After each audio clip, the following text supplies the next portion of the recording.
Me quedé desempleado a los 62 años. Todavía recuerdo el sonido de la puerta cerrándose detrás de mí aquella mañana. No fue un portazo. No hubo gritos.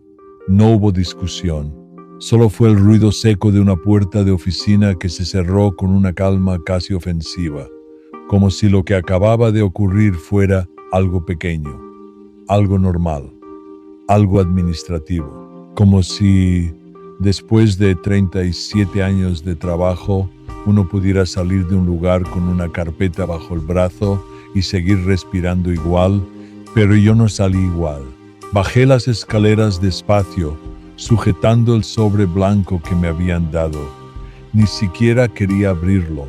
Ya sabía lo que decía. Reestructuración. Recording. Agradecemos sus años de servicio. Palabras limpias, elegantes, educadas. Palabras que no explicaban nada. Palabras que no decían la verdad. La verdad era más simple, más brutal. Ya no les servía. Era viejo. Costaba demasiado. Podían reemplazarme por alguien más joven, más rápido, más barato. Y eso era todo. Afuera hacía calor. La gente caminaba con prisa. Un muchacho pasó junto a mí hablando por teléfono y riéndose. Una mujer arrastraba a un niño pequeño que lloraba por un helado. Un autobús frenó en seco y dejó escapar una nube de humo. El mundo seguía. Nadie podía notar que yo acababa de quedarme sin trabajo. Nadie podía ver que por dentro algo se había roto. Me senté en una banca de cemento, frente a una farmacia, y me quedé mirando el sobre entre mis manos. Mis dedos temblaban, no por la edad, por miedo. Porque en ese momento, por primera vez en muchos años, entendí que mi vida estaba sostenida por un hilo más frágil de lo que yo había querido admitir.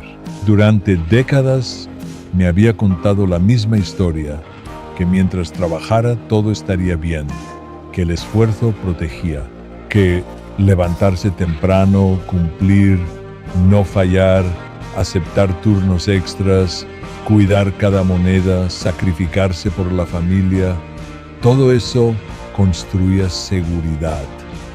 Yo no era un hombre de lujos. Nunca lo fui. No fumaba. No bebía casi nunca.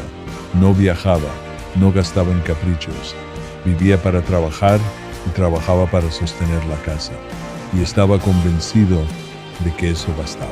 Qué equivocado estaba. Esa tarde llegué a casa más temprano de lo normal. Mi esposa Clara estaba en la cocina cortando cebolla cuando me vio entrar. Levantó la vista y enseguida lo supo. Las mujeres que han compartido la vida con uno durante 40 años aprenden a leer el rostro mejor que cualquier médico. ¿Qué pasó?, me preguntó. No contesté de inmediato. Dejé la carpeta sobre la mesa. Me senté. Me quité la gorra. Sentí un cansancio inmenso. Un cansancio que no venía del cuerpo sino de algo más profundo, como si me hubieran vaciado por dentro. Me despidieron, dije al fin. Ella no habló, solo se quedó quieta, con el cuchillo en la mano. Dicen que es por recorte de personal. Clara bajó la mirada. Dejó el cuchillo en la tabla, se secó las manos en el delantal y se sentó frente a mí. Vi en sus ojos la misma pregunta que yo no quería hacer. ¿Y ahora qué? Durante unos segundos ninguno habló. Escuchábamos el goteo del grifo y el ruido de un perro ladrando en la calle. Todo parecía demasiado normal para el desastre que acababa de entrar en nuestra casa. Nos las arreglaremos, dijo ella, pero su voz sonó baja, frágil. Asentí, aunque no estaba seguro de creerlo. Esa noche casi no dormí. Me levanté varias veces, fui al baño, tomé agua, volví a acostarme. Clara fingía dormir, pero su respiración delataba que también estaba despierta. A las 4 de la mañana me rendí. Fui a la cocina, encendí la luz amarilla sobre la mesa y saqué una vieja caja metálica donde guardábamos papeles importantes. Facturas, recibos, estados de cuenta, comprobantes de pagos, documentos del alquiler, una libreta con números escritos a mano. Nunca olvidaré esa madrugada, porque fue ahí, en el silencio de la cocina, con los ojos cansados y la espalda encorvada, cuando descubrí la verdad. No teníamos nada, no casi nada, no menos de lo esperado, nada. Un poco de dinero en la cuenta, un monto ridículo para alguien que había trabajado toda la vida, algunas monedas guardadas para emergencias, una deuda pequeña en la tarjeta, el alquiler del mes siguiente por pagar, la factura de la luz acumulándose, mis medicamentos para la presión, los análisis que Clara venía postergando porque ya el próximo mes los hacemos, y más allá de eso, vacío. Me quedé mirando los números una y otra vez, como si al revisarlos por quinta vez fueran a cambiar. Pero no cambiaron. Seguían ahí, inmóviles, crueles, exactos. Sentí vergüenza, una vergüenza tan honda que me costaba respirar. ¿Cómo era posible? ¿Cómo podía un hombre llegar a los 62 años con las manos gastadas, la espalda dañada, las rodillas rotas por el trabajo y descubrir que no había construido nada, no tenía casa propia, no tenía ahorros reales, no tenía inversión, no tenía un plan? Solo tenía cansancio, papeles y miedo. Esa fue la primera vez en mi vida que me sentí verdaderamente pobre. No pobre de dinero solamente, pobre de seguridad, pobre de futuro, pobre de margen, pobre de opciones. Yo había confundido durante años el movimiento con el progreso. Cómo salía de casa todos los días, cómo cumplía, cómo pagaba las cuentas al límite pero a tiempo, cómo siempre había comida aunque fuera sencilla. Pensé que estaba avanzando, pero no avanzaba. Apenas sobrevivía con dignidad. Y la diferencia entre una cosa y la otra es enorme. Los días siguientes fueron humillantes. Empecé a buscar trabajo con la terquedad de quien se niega a aceptar la realidad. Me afeité bien, me puse la mejor camisa que tenía, imprimí currículums con ayuda de mi sobrino porque yo ni siquiera entendía del todo cómo funcionaban esas cosas por internet. Caminé de un lugar a otro, talleres, depósitos, negocios, pequeñas fábricas, empresas de mantenimiento. En todas partes me trataron con una cortesía distante. Me miraban como se mira una silla vieja que todavía aguanta pero que ya nadie quiere comprar. Lo vamos a llamar, estamos buscando otro perfil. Necesitamos alguien con más manejo digital. Nos interesa una persona con disponibilidad total y ritmo dinámico. Aprendí rápido que esas frases significaban lo mismo, ¿no? Una vez, en una entrevista, un muchacho que parecía tener la edad de mi hijo me preguntó si yo podría adaptarme a un equipo joven. Sonrió al decirlo, como si fuera una pregunta inocente. Yo también sonreí. Le dije que llevaba toda la vida adaptándome a lo que hiciera falta, pero por dentro sentí una punzada amarga, porque entendí que, para ellos, yo ya pertenecía al pasado. Volví a casa cada tarde más derrotado que la anterior. Clara intentaba animarme, me servía café, me decía que tuviera paciencia. Pero yo la veía hacer cuentas en un cuaderno, achicar gastos, rendir la comida, apagar luces, reutilizar todo. La veía partir las pastillas para que duraran más. La veía decir que no tenía hambre cuando yo sabía que sí. Y eso me destruía más que el despido. Un domingo vino mi hija con mis nietos. Los niños corrían por la sala, reían, lo tocaban todo. Mi hija me miró largo rato y al final preguntó, «Papá, ¿estás bien?» Qué pregunta tan difícil. Uno pasa toda la vida queriendo parecer fuerte delante de los hijos. Aunque por dentro se esté cayendo, uno endereza la espalda, sonríe y dice que sí, pero aquella vez no pude. No mucho le respondí. Ella guardó silencio. Después me abrazó. Hacía años que nadie me abrazaba así, como si yo pudiera romperme. No quise contarle todo, me daba vergüenza, pero terminé haciéndolo. Le dije que me habían despedido, que no conseguía nada, que las cuentas no cerraban, y entonces pronuncié la frase que más me dolió decir. Trabajé toda mi vida y no tengo nada. Mi hija no respondió enseguida. Miró hacia la ventana, respiró hondo y luego me dijo algo que al principio me molestó, porque la verdad a veces molesta antes de sanar. No, papá, tienes algo, pero no es lo que te prometieron. La miré sin entender. Te enseñaron a resistir, no a construir. Te enseñaron a aguantar, no a crecer. Te enseñaron a cumplir, pero no a protegerte. Aquellas palabras se me quedaron clavadas. Esa noche no pude dejar de pensarlas, porque tenía razón. Yo había sido un hombre responsable, sí, pero nunca fui un hombre preparado. Nunca aprendí a pensar más allá del mes. Viví con mentalidad de emergencia permanente, aunque no lo supiera. Todo era para apagar incendios, para llegar, para resolver, para sostener. Nunca para levantar algo que permaneciera cuando mis fuerzas ya no estuvieran. Y no era solo culpa mía.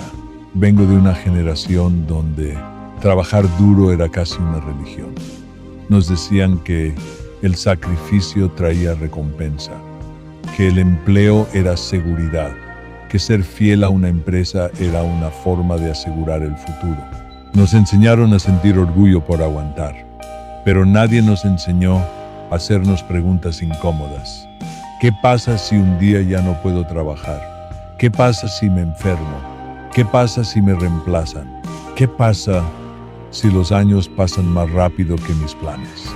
Yo nunca hice esas preguntas. O tal vez sí las hice alguna vez, pero las empujé hacia un rincón porque daban miedo. Pasaron las semanas. Vendimos algunas cosas. Un televisor viejo. Herramientas que ya casi no usaba. Un ventilador extra.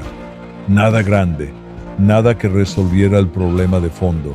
Solo pequeños parches sobre una grieta inmensa.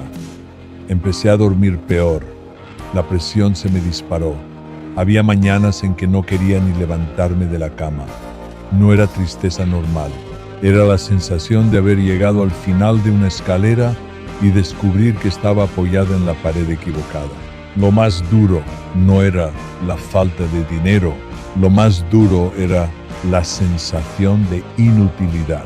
Pasar de ser el que resuelve a ser el que sobra es una forma de dolor que pocos entienden.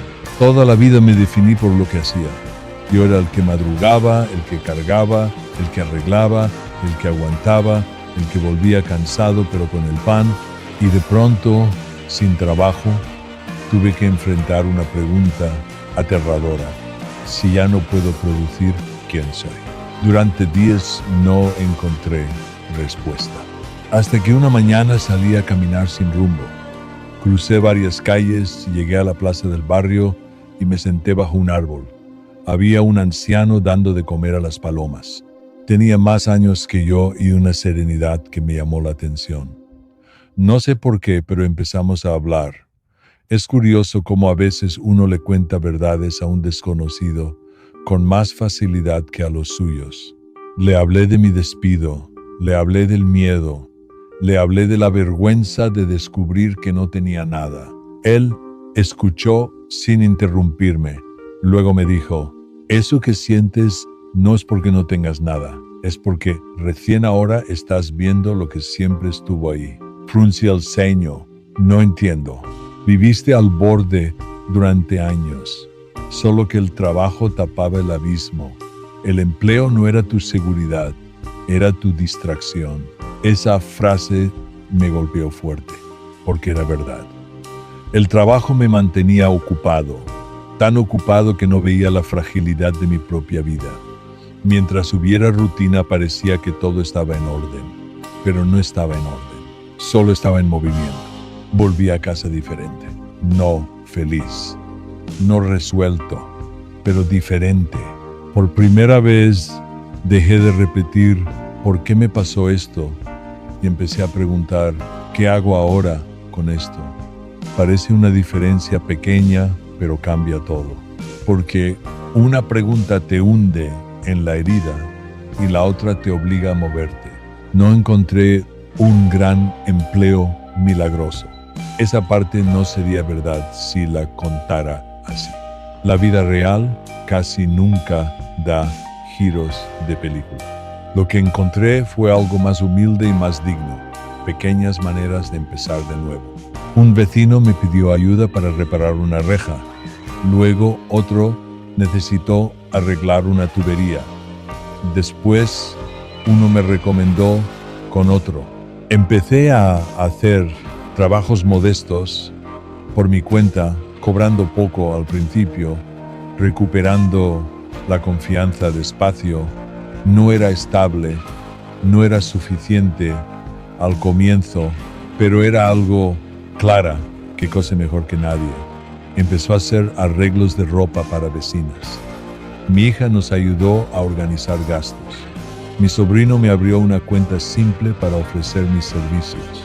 Aprendí, tarde pero aprendí, a no despreciar lo pequeño, porque durante años soñé con soluciones grandes mientras ignoraba el poder de los pasos pequeños sostenidos.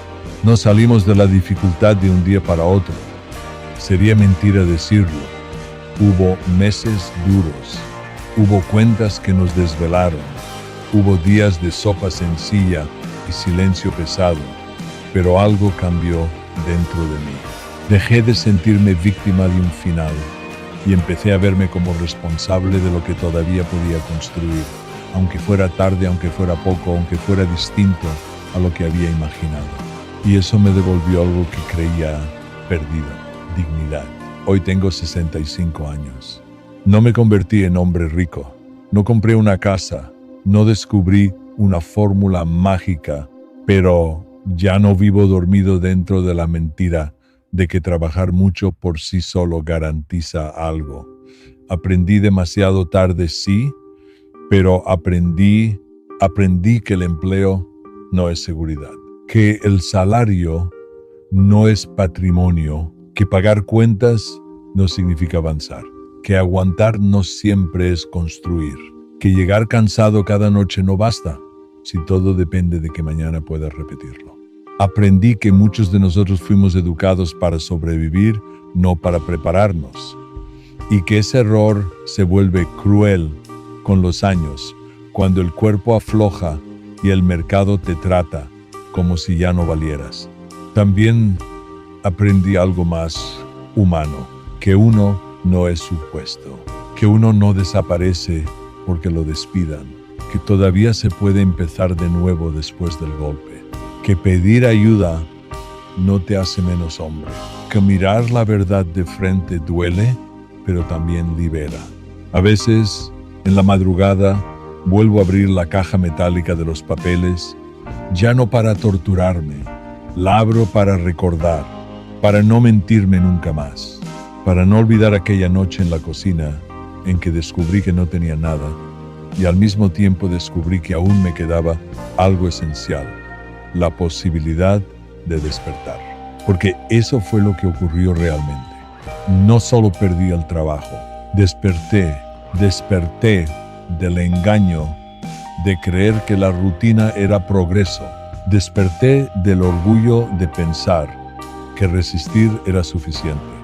Desperté de la comodidad peligrosa de no hacer preguntas. Y aunque ese despertar llegó con miedo, vergüenza y dolor, hoy sé que fue necesario. Si algo me duele, no es haber envejecido, es haber tardado tanto en entender, pero todavía respiro, todavía camino, todavía puedo mirar a mis nietos a los ojos, todavía puedo contar esta historia. Y si la cuento es porque sé que no soy el único. Hay miles de hombres como yo, mujeres también, personas que trabajaron toda la vida Hicieron todo bien, se privaron de mucho, cumplieron, aguantaron y un día descubrieron que estaban más desprotegidos de lo que imaginaban. Personas que viven confiando en el próximo sueldo sin darse cuenta de que toda su paz depende de algo que puede desaparecer con una firma, con una enfermedad, con un recorte, con un cumpleaños más. Yo fui uno de ellos. Me quedé desempleado y descubrí que no tenía nada. Nada de lo que pensaba que tenía. Pero desde esa ruina empecé a construir algo más verdadero. No perfecto, no grande, no impresionante, pero real.